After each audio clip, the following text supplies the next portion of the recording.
Hi, I'm Lou Meyer, and I'm going to bring you a series on cults, on distortions of the gospel, on what we call pseudo-Christian cults.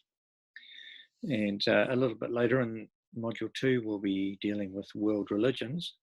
When we use the word cult, we're not really talking about a world religion. Sometimes these cults are mixtures of the philosophies from world religions and aspects of Christianity. But generally, we're not talking about a world religion like Islam or Hinduism or Buddhism. We're talking about pseudo-Christian cults, groups that claim to be genuine Christianity, but are in fact false. So we'll be analysing these and some of the most common ones in some detail in the next few lectures. So I look forward to sharing this with you, and I hope that you'll learn from it, and I hope that it'll help you to be more effective in your evangelism. I'm going to draw on a PowerPoint presentation that I use, and we're going to start this series on cults by looking at the philosophies of the Western world. If you're going to be a missionary, and an evangelist or a preacher is really a missionary, if you're going to be a missionary, one of the first things you need to do is to understand the culture and the belief systems of the people that you're wanting to minister to. So let's say you go to Papua New Guinea, you'll learn the language, but you also need to understand their culture so that you know the foundation of their thinking, of their mindset. And you can, that'll help you to understand, to know how that you can bring the gospel in to their thinking in a way that makes sense to them. Now, many of us are involved in the Western world and developed society, but there is a particular way of thinking that's strongly influenced the Western world as well. So one of the first thing we're going to do in this series on cults is we're going to look at modern philosophies. And then we'll move on later on to talk about pseudo-Christian cults. So we'll be looking at a bit of philosophy in the next few minutes. So welcome aboard, and I will bring up the PowerPoint presentation. It's better to look at than my face, eh?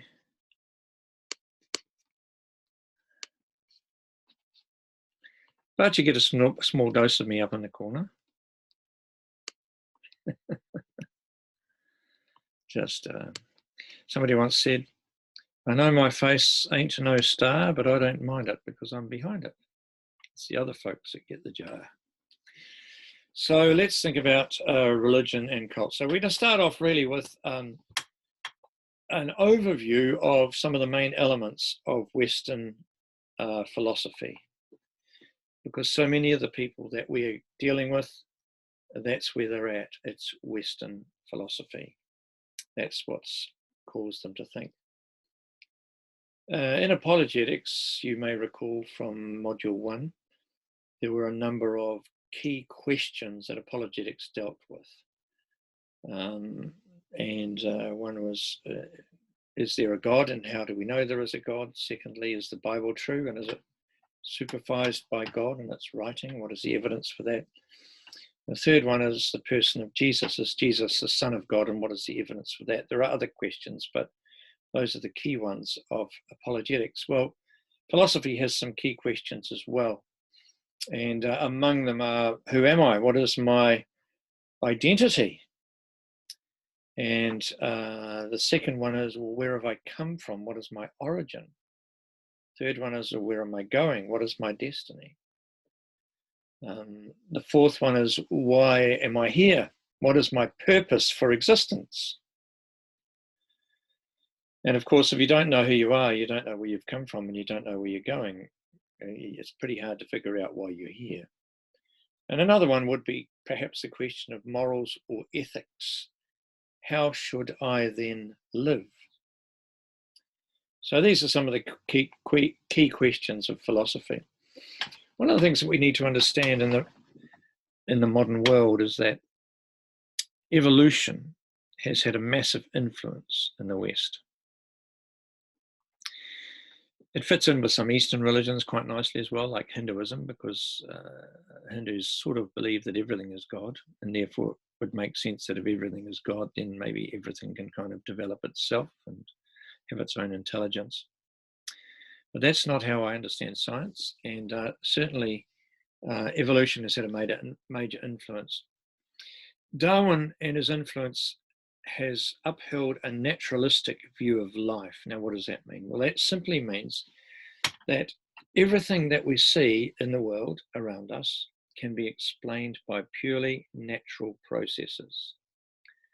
There's no need or no place for the supernatural. There's no place for God. God isn't needed in this scenario. And of course, if there's no mind or thought or origin behind the universe, there's no purpose for the universe, because purpose has to do with design. And so we have a purposeless universe. And this underlying philosophy has got itself into science, obviously, but also theology. There are people who claim to be Christian who believe in the theory of evolution. I don't believe it holds up scientifically, but there are people who believe that. Into law, into arts, into history, evolution has sort of had its tendrils throughout these disciplines. So we can't understand Western philosophy without understanding the massive influence of evolution. And Darwin's theory of evolution has produced in us, in our world, what we call a secular viewpoint.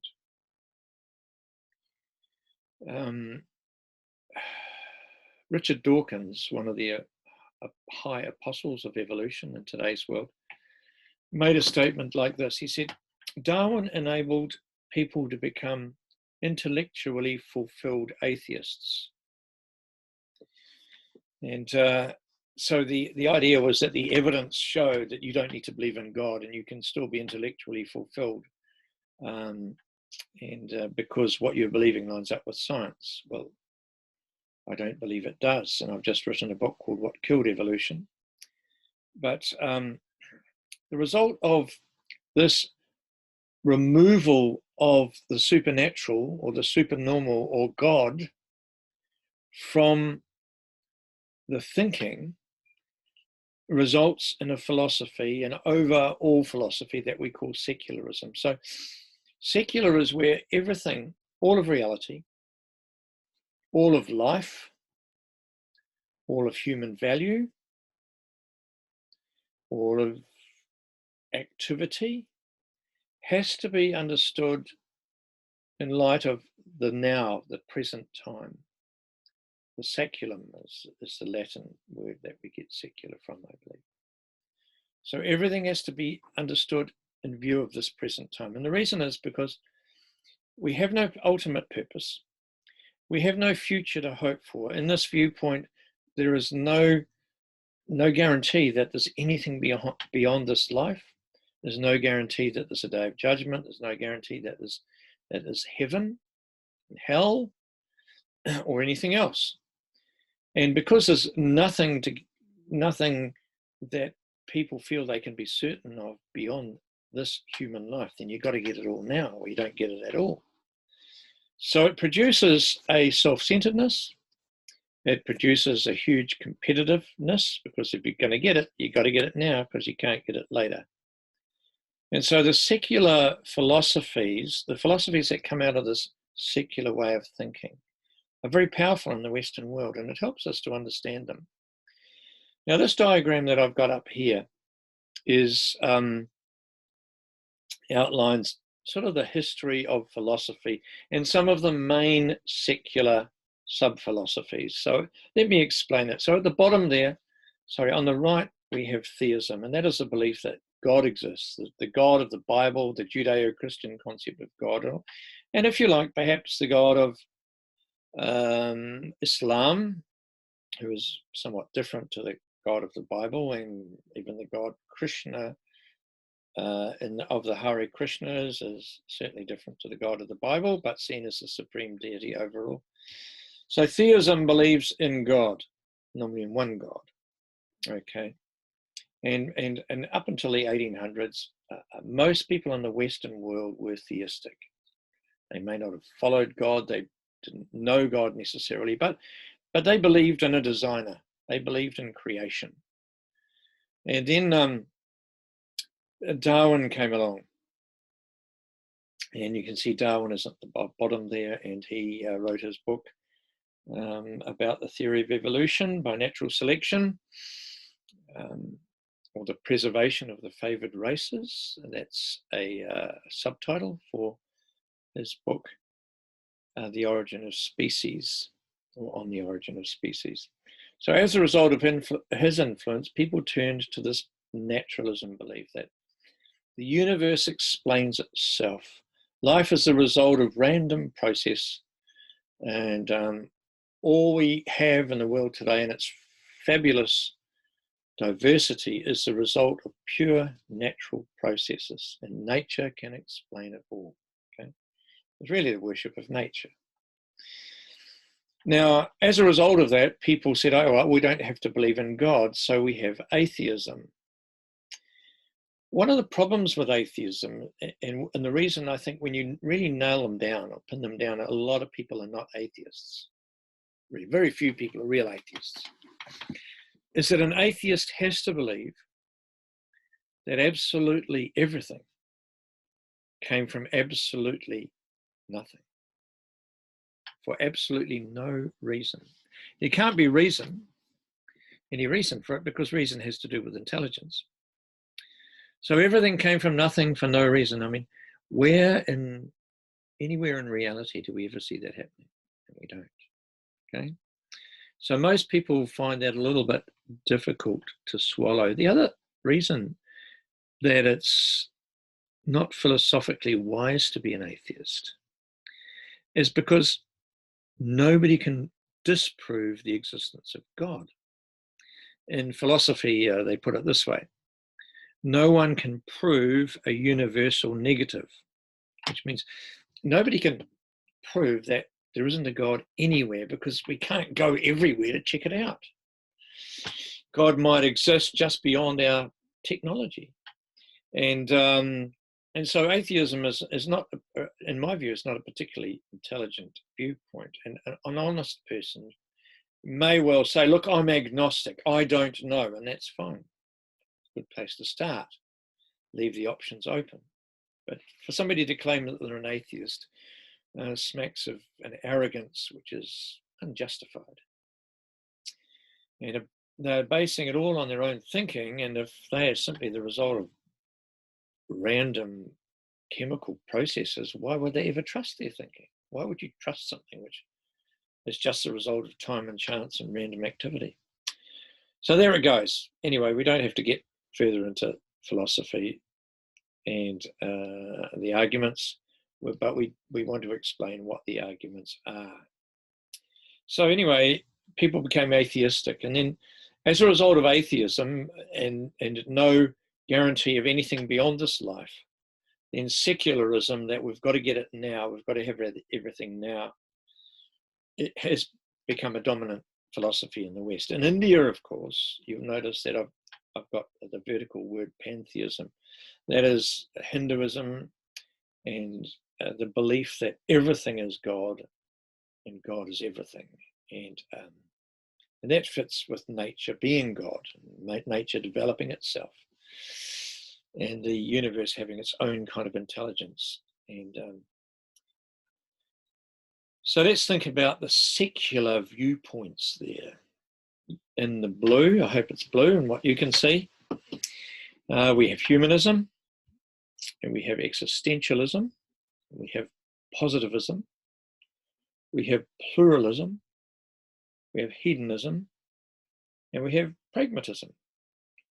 So those are big words, but they are all current in Western philosophy. And so the other one that we don't have there, but it kind of goes with pluralism, is relativism. So let's have a look in the next few moments about these philosophies. Let's think about secularism, the overall philosophy.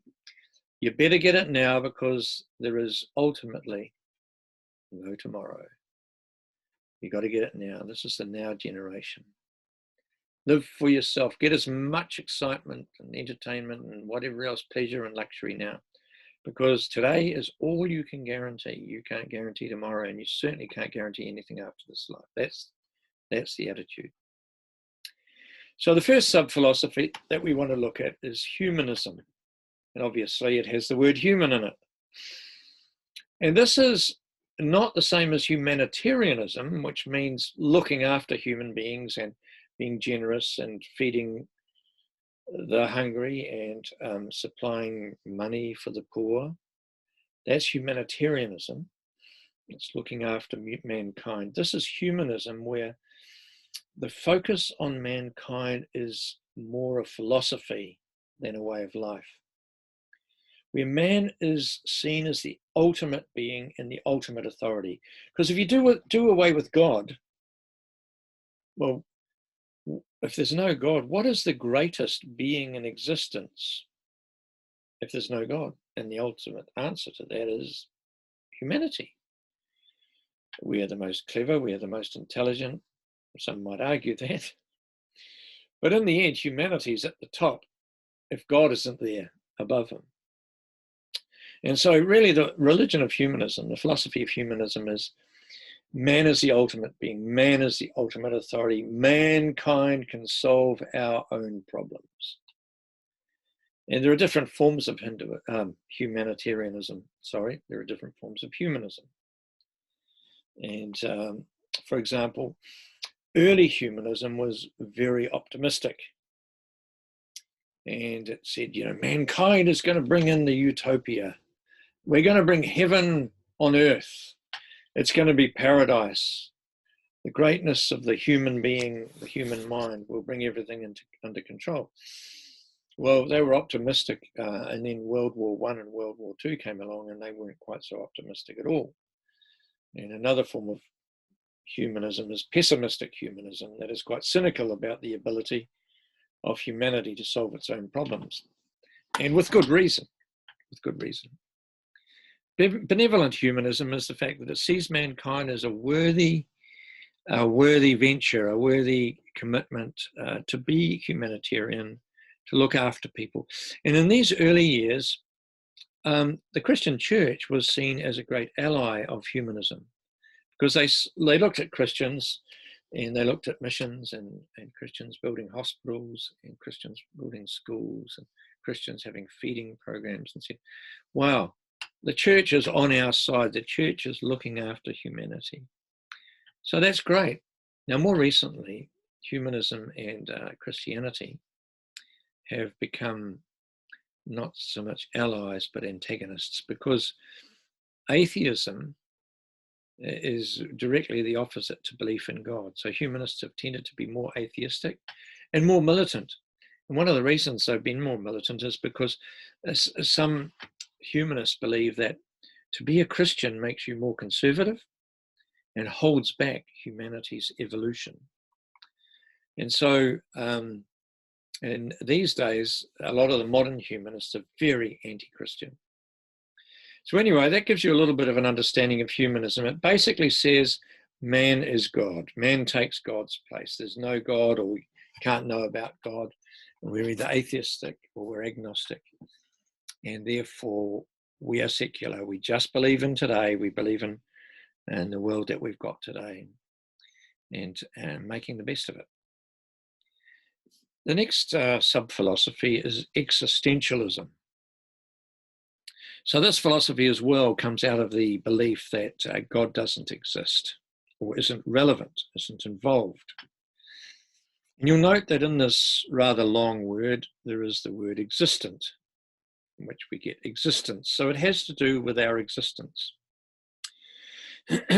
This is the philosophy. This is the philosophy of self-centeredness. Instead of seeing mankind and the communal whole as the great worthy object of my attention, it's my existence as an individual. What I am, what I decide I will be. And it's interesting that this philosophy is largely in the West. If you live in a tribal society or a communal society, like China, and other Asian nations, where you're seen as a part of a great whole, where your reason for existence and your importance has to do with the contribution that you make to the communal, to the whole. And but in the West, we tend to be way more self-focused. It's who I am as an individual rather than the contribution I make to the whole. I saw this, interestingly, in the at the end of the Olympic Games in Beijing. I wasn't there, but I watched it on TV. And I saw this dramatically, the East concept and the West concept. At the end, they had a whole lot of Chinese young people right around the arena. And they were doing this dance. And they were dancing in coordinated clockwork. And it was terrific to watch. And they were doing this, and they were all coordinated. They were all playing their individual little role like a cog in a great big machine. And each person was an individual cog, and it all was coordinated perfectly, and it was great to look at. And then the British came in to sort of do a bit of a preview for the next Olympics, which would have been in London. And it was just, it was relaxed, it was loose, it was totally different. And I thought, isn't that interesting? This is without knowing it, this is kind of embodying the philosophies of these nations. Communism is about what is best for the whole, theoretically anyway, although it doesn't always end up that way. And whereas in the West, we have individualism, and individualism is my own self-expression. So it's the me factor rather than the us factor. So existentialism is really the religion of self-centeredness, the religion of me, I, my own existence. I will do my own thing. I have my own life. I'm in charge of my own life. There's no God. I will decide what I am. I will decide what I shall be. And we see extremes of this today. I will decide what my gender is. Never mind my God-given gender. That's on my DNA. I will decide whether I will be a man or a woman or something else. And so we see this today. It's the radical self-centeredness of this philosophy when we take it to extremes. And we see it brings distortion. And one of the ways that this is seen is in modern art. There are existential artists. And basically what they're communicating is this fact, that when you take away the vertical dimension of human life, when you take away the God element and the heaven element, and we're living not only for today, but we're living towards eternity. When you remove that, all you ended up with is the horizontal dimension, and it becomes senseless, it becomes distorted, it becomes really weird. And Barrett, in his writing Irrational Man, points this out. He says, when mankind no longer lives spontaneously turned toward God, or the supersensible world, the spiritual world, the world we can't detect with our senses, when, to echo the words of Yeats, who was a poet, the ladder is gone by which we could climb to a higher reality. Now, we don't believe in eternity in heaven and God. The artist too must stand face to face with a flat and inexplicable or unexplainable world. This shows itself even in the formal structures of modern art, where the movement of the spirit is no longer vertical, but only horizontal. The climactic elements in art are in general leveled out, they are flattened. And you see this particularly in Picasso. Picasso was a Spanish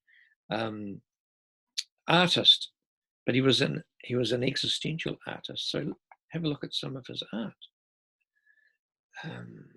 It's distorted. It's weird. It's bizarre. It's expressing a universe where things are out of kilter, where things simply don't add up. where things simply don't make sense. So this is some of Picasso's artwork, and you will pay a lot of money for it, and I don't really see why, because I think my kids could have done something better at the age of about 10. But anyway, it expresses the existential philosophy. Now, out of this existentialism, there come a number of themes. And one is the theme of nothingness. And one of a German philosopher called Nietzsche, who is known as the father of nothingness, or nihilism, which means nothingness, says the ultimate significance of life is nothing. There's no ultimate meaning. You've got to make up your own meaning. There's no meaning that comes to us from the spiritual realm. No transcendent meaning. It's just what you want, your preferences. No ultimate reason for human existence. It came from nothing and it ends in nothing. And Jean-Paul Sartre was a French existential philosopher, and he wrote on being and nothingness. Man is just a useless passion. So the meaning of life is gone. When you've got the spiritual dimension removed, and you've just got us and what's here and now, the ultimate meaning is removed, and you end up with nothing. And as a result of ending up with that sense of nothingness, the next theme is angst or anxiety. All of life is here and now. This is where it's at. We've been hurled into the world. We didn't choose to be here. We've come, we exist. We come from nothing. We're going to nothing, and that produces in the human heart a sense of despair, panic, if you like. Okay? Partly because it's not meant to be like this. I don't believe we're designed to be existential in our thinking, and we're paying the cost for it in the Western world. But the other thing that comes out of us, the other theme, is the absolute freedom, because if there's no God, you can do what you want, because if you can get away with it, or if you've got bigger guns than anybody else, you've got nobody beyond this life that you're accountable to. You don't believe that you'll be called to judgment by your creator. You don't believe in heaven. You don't believe in hell. Therefore, you've got absolute freedom to do exactly what you want, if you can get away with it. So in this freedom, mankind is apparently responsible to do his own thing, to be creative, to be individualistic. So Nietzsche had this concept of overman, the overman. When he came to the conclusion that God was dead, not that God necessarily didn't exist, but that Christianity was no longer powerful enough to solve mankind's greater problems. And Christianity in Germany had become so de-supernaturalized, so what we call liberal. It's no wonder that it had no power. And Nietzsche saw that the great hope for mankind was the overman. The person would take the lead, the individual who would take the lead. And from that kind of concept, Hitler's Aryan superhero, blue eyes, blonde hair, which I happen to have. This idea of the Aryan, and which was a lot in the thinking of the Nazis, produced terrible things in the world. So the hero is a person who sees that life is nothing, hopeless and meaningless, but chooses to strike out independently to create his own values, revolt against authority, do your own thing. I am what I am, and I will decide what I will be. Thank you very much. And it's all very well until you come to somebody who decides that they're using their individuality and authority, and part of what they are is somebody who shoots you. So some of these philosophies are pretty obviously self-destructive. Now, another of the sub-philosophies that we saw in those blue boxes is hedonism. And we don't have to spend a lot of time on this, but just to understand it, this is the philosophy that life is short. There's no guarantee of a blissful future beyond this life. So we've got to get all the pleasure we can now. It's about pleasure. It's about enjoying the pleasure of the senses.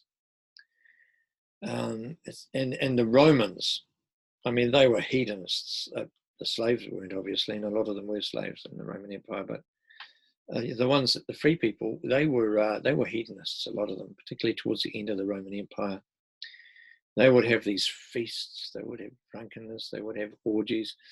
They had to temper their hedonism a little bit because they'd have such a filthy headache the next day that they weren't getting much pleasure in life. So it had to be moderated somewhat. But that was the point, Caesar is God and he'll die one day. And look, we'll just commit our lives to having a wonderful time. Party, party, party. So this is hedonism. And we can see this in today's philosophy where, for example, the advertising. So, you deserve this. You deserve a world trip. You deserve to sit on your jacksie on a great big super ship and have people wait on you hand and foot and have all the food you can possibly eat and all the entertainment you can possibly eat. Look, if you want to do that for a holiday, that's fine. But to make a lifestyle of it, there are a lot more important things that we can be committing ourselves to in life. But that's what hedonism is. The result of there not being God, not being the supernatural dimension, and life has to be secular. It's got to be got here or we don't get it at all. And then we have pluralism, the philosophy of pluralism and relativism. So this concept is that all truths are valid. Everything is relative, so rather than judging something as right or wrong in relation to an ultimate authority like God, we judge things as right or wrong depending on things in this world. So everything is related to everything else. Nothing is real or ultimately true. There's no ultimate truth. There's no reference point for truth. Sorry about the typo there. I've invented a new word, truth. And so if there's no ultimate test of truth, that means you can have your truth, I can have my truth. And people will say this. When I share the good news about Christianity, they can say, well, that's fine for you. You go ahead, believe that, that's fine, good. But I have my own truth. And so there's no objective reference point by which we can measure, say, is this true or is this not? It's like building a house when you don't believe there's anything such as a measuring stick or a measuring tape. And you just decide how long that piece of wood will be, and you can decide how long another piece of wood will be. And the whole thing becomes distorted at the end because you're not using any reference point for what a meter is, or a yard, or an inch, or a centimetre. So the whole thing's not fitting together properly, and that's the result of that philosophy. I was talking to a person not far from where I live once, and we were near a railway line. And this woman was a pluralist, relativist sort of. And I said to her, if I said to you, there's a train coming down this track and we need to get off or get run over, and you said to me, there is no train, I said, we can't both be right. Either there's a train or there's no train. There can't be a train and no train. And she argued with me and said, yes, there could be. And it's a loopy belief system, and it self-destructs because you ask the question, the statement, there is no truth. Is that a true statement? If there's no truth, it may not be a true statement. And so this is just ends up in a pile of nonsense that logically self-destroys. And a lot of the arguments where you remove God from the picture and the ultimate dimension, they self-destroy. C. Sproul once said, who was a Christian philosopher, he said, we have values but no value. We had truths but no truth. Purposes but no purpose. and there's no fixed standard to judge by. People say you shouldn't impose your preferences on others because morality is relative. So morality brings a view of toleration of all views and that they are equally valid. In actual fact, pluralists are often quite intolerant of views that disagree with theirs. But in the end, in this philosophy, truth is killed. And we finish with positivism. Now, positivism sounds very positive, doesn't it, really? Sounds very good. It's good to be positive.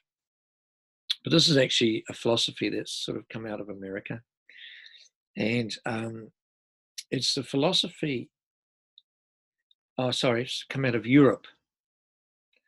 And it comes partly as a result of the philosophy of a man called Auguste Comte. And there he is, except he's partly hidden by my picture. And Auguste Comte is, he basically said this: evolution is a natural law of society as well as nature.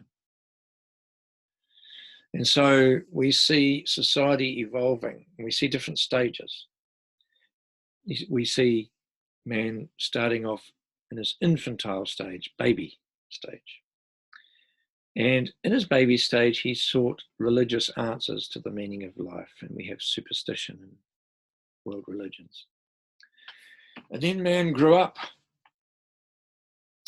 and he into adolescence to be a teenager, and mankind looked to philosophy and the reasoning of the human mind to make sense of the world. But now mankind has reached adulthood, and we look to science and the world of phenomena to explain the universe. So this is sort of the foundation of the belief in positivism. And it's nonsense, of course, but that's how people who believe in evolution and want to extend evolution into society, into social development, would see it.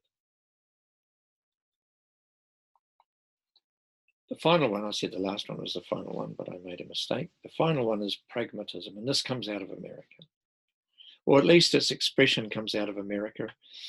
A book called Harvey Cox, The Secular City. And basically it says, what counts is what works and what solves problems. In other words, another word for pragmatism is practical. What is practical? What actually works to solve a problem? So, according to Cox, the pragmatist is basically either skeptical or does not know about man's ability to discover ultimate truth. So it's agnostic or atheistic, but agnostic. It doesn't know. Skeptical as to whether you can know. So God is taken out of the equation. So on that basis, what's really important is the question, does something work? Okay, does it work? Now let me give you an example of pragmatism. Let's just say a young woman was a great student, had a great future career coming up. She was at university. She went to a party. She had a bit too much to drink. She got involved in sexual activity and she became pregnant. Now, from the Christian perspective, the answer to her situation should be that she has produced a child, a genuine human being, at just the right age and stage for a human being, and that she needs to take responsibility for her decisions, for her activity, and for that human being, and if necessary, delay her career. And that would be the Christian perspective. Now, of course, the pragmatist doesn't take God and his judgments into consideration and doesn't necessarily see the human being as being made in the likeness of God, which gives us our ultimate dignity. And so the answer for the pragmatist is, hey, have an abortion, because you can have a baby later on when it's more practical, more pragmatic for your life. But, you know, this is going to disrupt your studies. This is going to disrupt your potential career. So terminate the child. That's a nice way of, the nice word they use for murder. Kill the child, and then have another one in the future when it's much more suitable for your self-centered lifestyle. May not be entirely self-centered. Maybe you want to serve the community with your gifts and abilities and your education. And so the pragmatic thing to do is have an abortion. There's no God. And if that child in your womb is not seen as having any more value than a mouse. But the problem is pragmatism seems to solve problems in the short term, but what about the long term? What about the fact that the woman's going to have to give an account to God for what she's done with that child that's been effectively entrusted to her? What about the fact that she is more likely to get breast cancer? What about the fact that every time she hears a crying baby or a laughing baby, she'll wonder?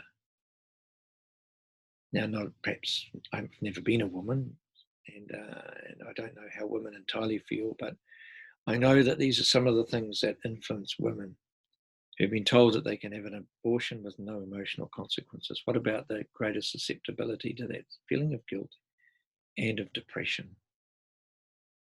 Those are long-term consequences. Pragmatism deals with the short term, but it doesn't deal adequately with the long term, so it's destructive, dangerous. Now, in philosophy, we have this word called syncretism, and a lot of cults are syncretistic relationships between worldly philosophies and Christianity, where they're all mixed up, syncretized. So the mixing of worldviews results in the destruction of at least one, and often both. And we can see the influence in Christianity of secular philosophies trying to mix it with Christianity. Colossians 2:8, see to it that no one takes you captive through hollow and deceptive philosophy, which depends on human tradition and the basic principles of this world rather than on Christ. So what happens when you try to mix the God of the Bible with pantheistic ideas? You end up with an overemphasis on mysticism, a watered down theology, a very feelings-orientated philosophy. Rather than an objective philosophy, it tends to be more subjective. And we see this in the New Age movement, which is effectively pantheistic in its influence in the church. What about naturalism mixed with the belief in God? Well, the idea then is that God used natural processes, and God got things going like the deists used to believe. He switched on the universe and then it's pretty much gone on holiday ever since. And you end up with taking the supernatural out of the belief system and ending up with what we call liberal theology. Humanism plus theism is where God becomes there to serve mankind rather than there to be served. So you have a very human-centered belief system. You have a belief where God's there to make me happy, wealthy, and healthy. And we see this in particularly a lot of American Christianity. Prosperity teaching, that God's there to meet our needs. But God is the ultimate authority, and it's we that should be worshipping and serving him, not him that needs to serve us.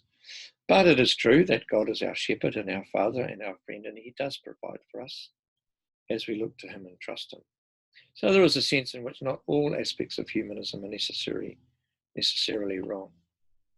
Existentialism mixed with theism is that God is there to meet my needs as an individual. It's I'm into God if he's into me. If God will make me happy, that's good. I'll be into him.